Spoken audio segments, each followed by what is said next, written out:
আসসালামু আলাইকুম, সবাইকে শুভেচ্ছা জানাচ্ছি। মাসুম মাহবুব দেখছেন ওপেন দ্য ইউটিউব চ্যানেল এবং মাসুম মাহবুব ফেসবুক পেজ।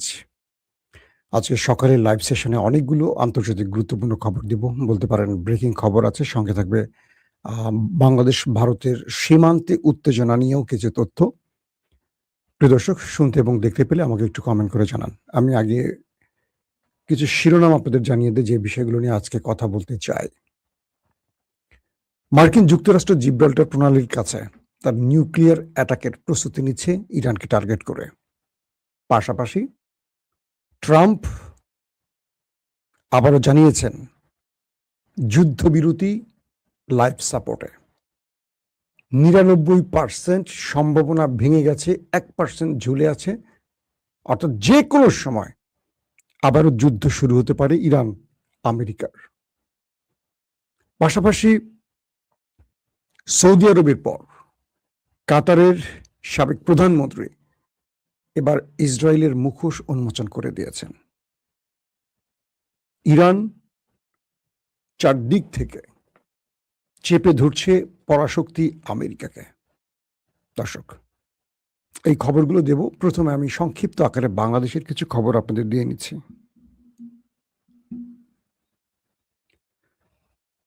পশ্চিমবঙ্গে তৃণমূল কংগ্রেসের মমতা ব্যানার্জির পতনের পর ধর্মান্ধ বা হিন্দুত্ববাদী বিজেপির যে প্রার্থী বিজয়ী হয়েছেন শুভেন্দ্র অধিকারী, তিনি তৃণমূল ছাড়ার পর বিজেপিতে যোগ দিয়ে বরাবরই বাংলাদেশের বিরুদ্ধে সবসময় কথা বলেছেন এবং ঘৃণা ছড়িয়েছেন। তার প্রত্যেকটি বক্তব্য শুনলে আপনারা হয়তো বুঝবেন। সর্বশেষ বক্তব্যগুলো আপনারা শুনেছেন, আমাকে আর নতুন করে বলতে হচ্ছে না। তিনি পার্লামেন্টে বসেই ক্ষমতা গ্রহণ করে প্রথম যে সিদ্ধান্তটা নিয়েছেন সেটি হলো বাংলাদেশ ভারতের সীমান্তে কাঁটাতার তৈরি।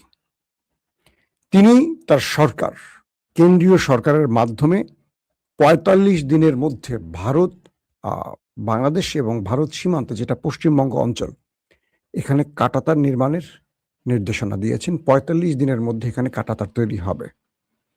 প্রশ্ন করতে পারেন, ভারত এবং বাংলাদেশের মধ্যে পশ্চিমবঙ্গ সীমান্তে কত কিলোমিটার সীমান্ত রয়েছে? ২,২১৬ কিলোমিটার বাংলাদেশের সাথে পশ্চিমবঙ্গ অঞ্চলে আমাদের সীমান্ত রয়েছে। আবারও বলছি, ২,২১৬ কিলোমিটার আমাদের ল্যান্ড বর্ডার রয়েছে। এর মধ্যে ১৬৪৮ কিলোমিটার কাঁটাতার দেয়া আছে। অর্থাৎ ২,২১৬ কিলোমিটারের মধ্যে ১৬৪৮ কিলোমিটার আমাদের কাঁটাতারের বেড়া দেয়া আছে। ফাঁকা আছে ৫৬৯ কিলোমিটার। এই ৫৬৯ কিলোমিটার শুভেন্দ্র অধিকারী ক্ষমতায় বসে কাঁটাতার নির্মাণের নির্দেশনা দিয়েছেন। বলা আছে শূন্য রেখা থেকে, আমাদের দুই দেশের যে শূন্য রেখা আছে, এখান থেকে ১৫০ গজের মধ্যে কোনো কাঁটাতার, মানে ১৫০ গজের পরে কাঁটাতার নির্মাণ, এর মধ্যে কোনো কাঁটাতার নির্মাণ করা যাবে না। এটি ইন্টারন্যাশনাল আইন এবং সীমান্ত আইন। অর্থাৎ ১৫০ গজের মধ্যে কেউ কাঁটাতার তৈরি করতে পারবে না।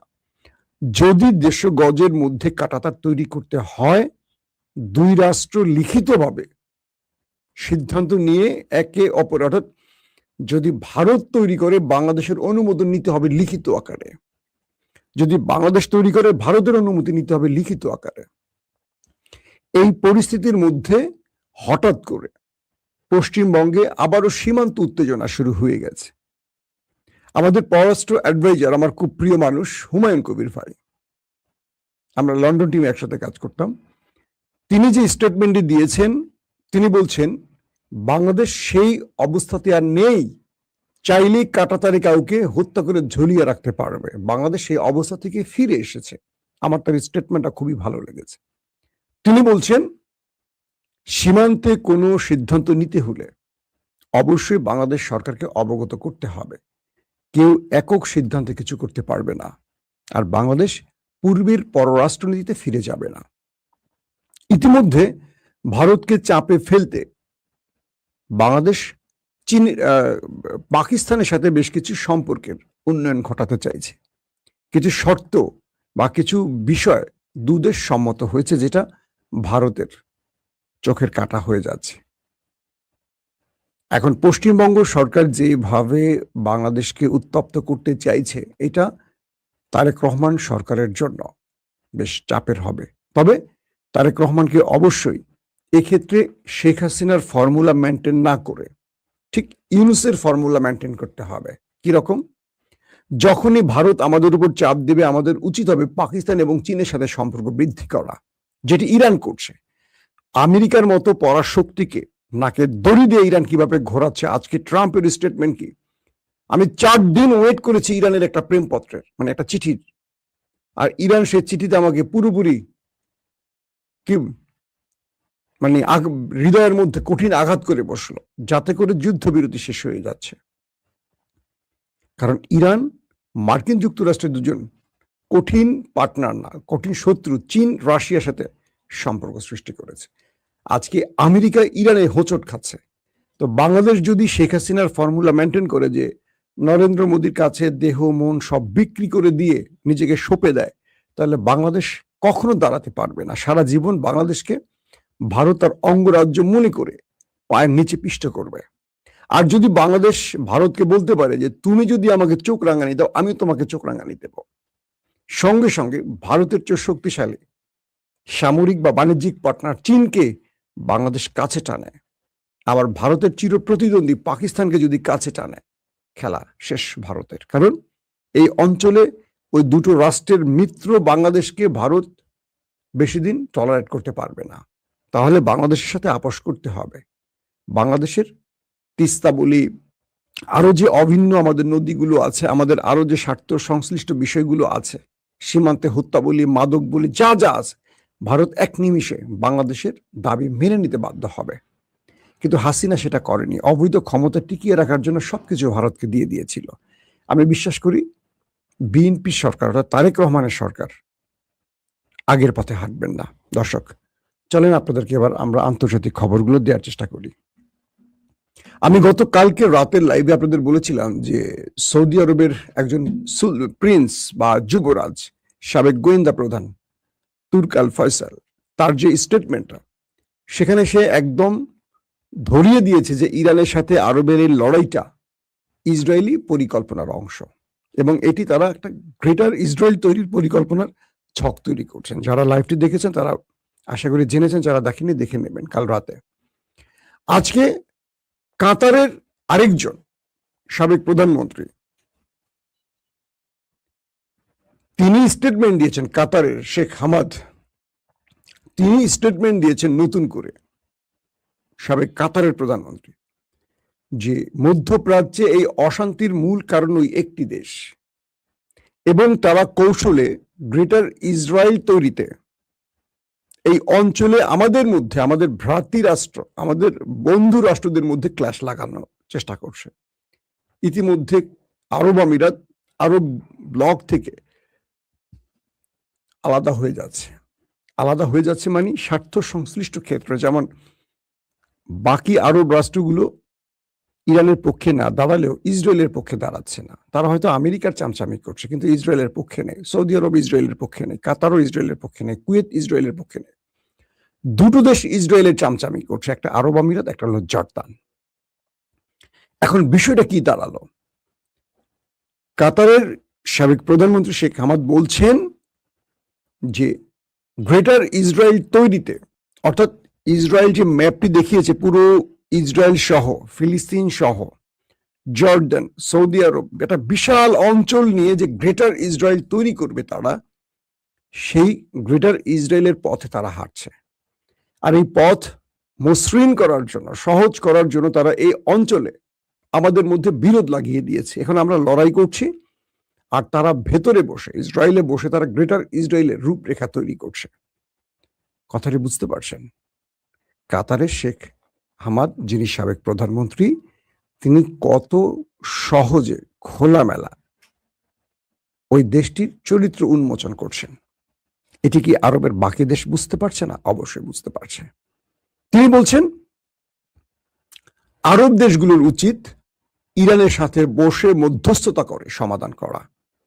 তৃতীয় কাউকে এনে এখানে যুদ্ধ ছড়িয়ে দেওয়া উচিত নয়। তার মানে কি, আরবরা আমেরিকাকে ইসরায়েলকে এনে তাদের ভূমি আকাশ স্থল ব্যবহার করতে দিয়ে ইরানে হামলা করেছে, এটাকে তিনি সমর্থন করছেন না। কাতারের সাবেক প্রধানমন্ত্রী, এটা কিন্তু বাংলাদেশের প্রধানমন্ত্রী না, এরা সব যুবরাজ পরিবার, এরা একটা পরিবার, এরা কোনো না কোনো দায়িত্বে থাকে। কেউ প্রতিরক্ষা মন্ত্রী, কেউ এই মন্ত্রী, কেউ প্রধানমন্ত্রী, কেউ এইটা কেউ ওইটা, সব নিজের একটা ফ্যামিলি, ভাইরা। এবং এরা কখনো বাংলাদেশের মতো কথা বলে না যে বিএনপির এক নেতা একটা বলছেন, আরেক নেতা একটা বলছেন, ওই নেতা একটা বলছেন, সেই নেতা একটা বলছেন, কোনটা রাষ্ট্রের কথা বোঝা যায় না। কিন্তু আরব রাষ্ট্রে এটা হয় না। আরব রাষ্ট্রে একটা নির্দিষ্ট নীতির উপরে ভিত্তি করে সবাই কথা বলে, কেউ ফাঁসুকি কথা বলে না। শেখ হামাদ আরো বলছেন যে ইরানের সাথে আমাদের যে বিরোধগুলো আছে এগুলো টেবিলে বসে সমাধান করা যায়, কিন্তু এই সমাধানটা করতে দেবে না ওরা, মানে ইসরায়েলের কথা বলছে। তারা আমাদের মধ্যে বিরোধ তৈরি করে দিয়ে আমাদেরকে লাগিয়ে দিয়ে তাদের স্বার্থ হাসিলের চেষ্টা করছে এবং তারা সেই স্বার্থের বাস্তবায়নের দিকে এগুচ্ছে। এখন তারা গ্রেটার ইসরায়েলের ম্যাপ নিয়ে বসছে। বুঝতে পারছেন কি ভয়ঙ্কর ব্যাপার? কালকে সৌদি আরব, আজকে কাতার, তারা প্রকাশ্যে এখন কথা বলছেন। এই কথাগুলো এতদিন আমরা বলে আসছি, রাজ পরিবার এখন বলছে, তার মানে আমরা যেটা বলেছি সেটাকে তারা ওন করছে, অ্যাডমিট করছে। আরবরা জানে এটা নেপথ্যে কি। ইরান কি বলছে শোনেন। ইরান বলছে 1000 মাইল দূর থেকে এসে কেউ তোমাদের নিরাপত্তা দেবে? তোমরা এত বোকা কেন?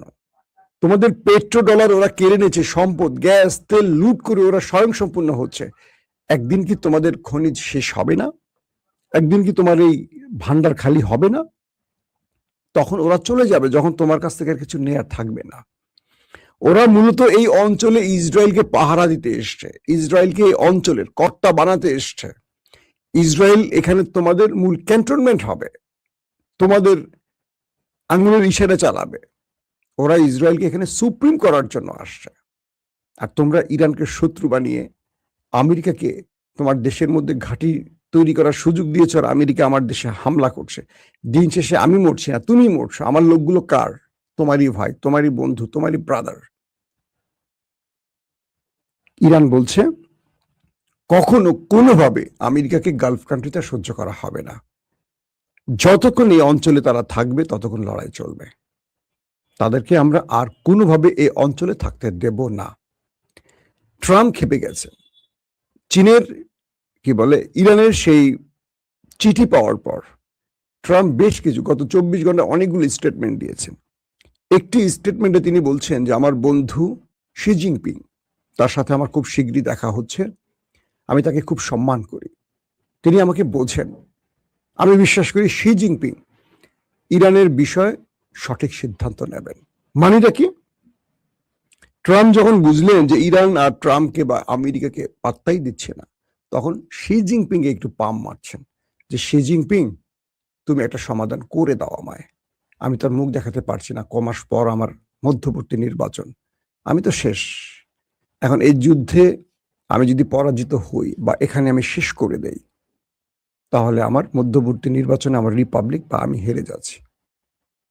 আমার বিরুদ্ধে অ্যারেস্টিং ফাইল মামলা আছে, আমি সেখানে আটকে যাচ্ছি।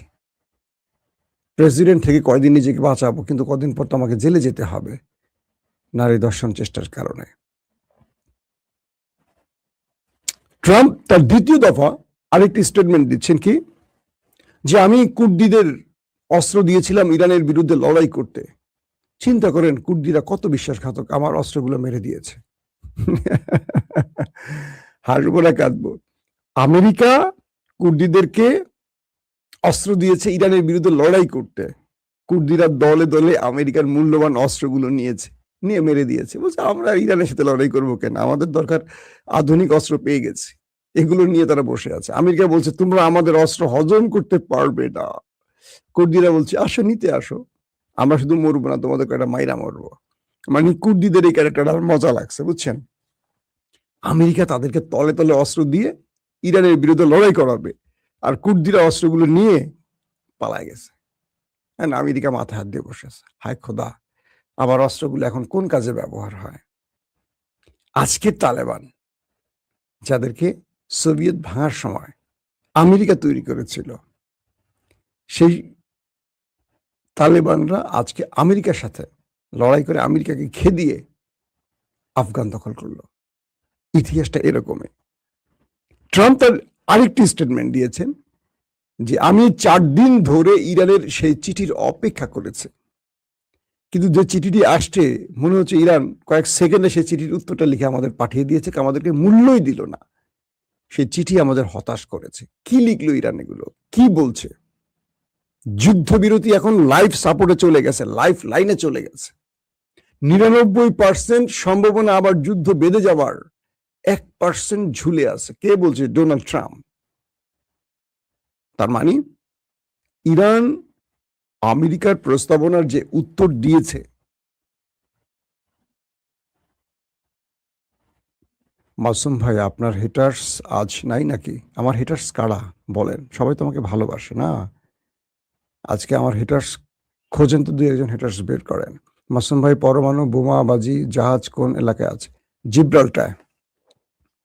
তো এখন যে বিষয়টি তৈরি হলো, এই পরিস্থিতির মধ্যে তিনি বলছেন যুদ্ধবিরতি এখন লাইফ সাপোর্টে, যে কোনো সময় এটা ভেস্তে যাবে, আবার নতুন করে যুদ্ধ শুরু হওয়ার সম্ভাবনা বেশি। কারণ ইরান আমাদের যে প্রস্তাবনাগুলোর উত্তর দিয়েছে একটি তো আমরা সমর্থন করতে পারছি না। ইরান নিউক্লিয়ার ইস্যুটা পুরো বাদ দিয়ে দিছে, যেটি আমাদের মূল টার্গেট।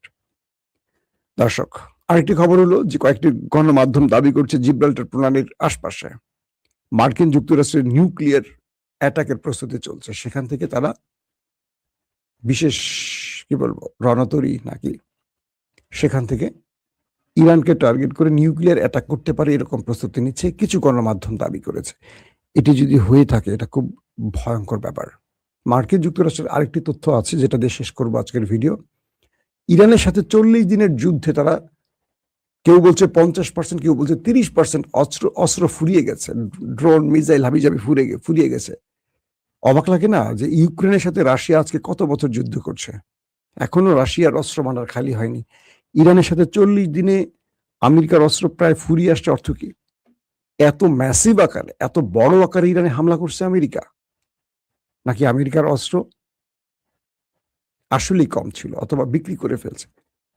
বিশ্লেষকরা বলছেন আমেরিকা ইরানের মধ্যে এত ম্যাসিভ আকারে অ্যাটাক করেছে যে তাদের অস্ত্র প্রায় ফুরিয়ে আসছে। কিন্তু ইরান এই যুদ্ধ চলাকালীন সময়ের মধ্যে 24 ঘন্টা 7 ডে অস্ত্র তৈরি করেছে, ড্রোন তৈরি করেছে, মিসাইল তৈরি করেছে। যেই কারণে ইরানের পররাষ্ট্রমন্ত্রী বলছে, যখন সিআইএ রিপোর্ট দিয়েছে যে ইরানের অস্ত্র 75% এখনো অক্ষত আছে, মজুদ আছে, 75%। ট্রাম্প বলছিল যে সব শেষ, কিন্তু সিআইএ বলছে না সব শেষ না, 75% আছে এখনো, মাত্র 25% তারা ব্যয় করেছে। আর আব্বাস আরাকচি বলেছিল কি 120% এখন আমাদের আছে। 120 মানে 100%, 120% আছে। কারণ এই যুদ্ধ চলাকালীন সময় থেকে অদ্যাবধি আমরা যে পরিমাণ অস্ত্র নির্মাণ করেছি শত্রুকে ঘায়েলের জন্য, এটা আমেরিকা কল্পনাই করতে পারবে না। প্রত্যেকে ভালো থাকবেন।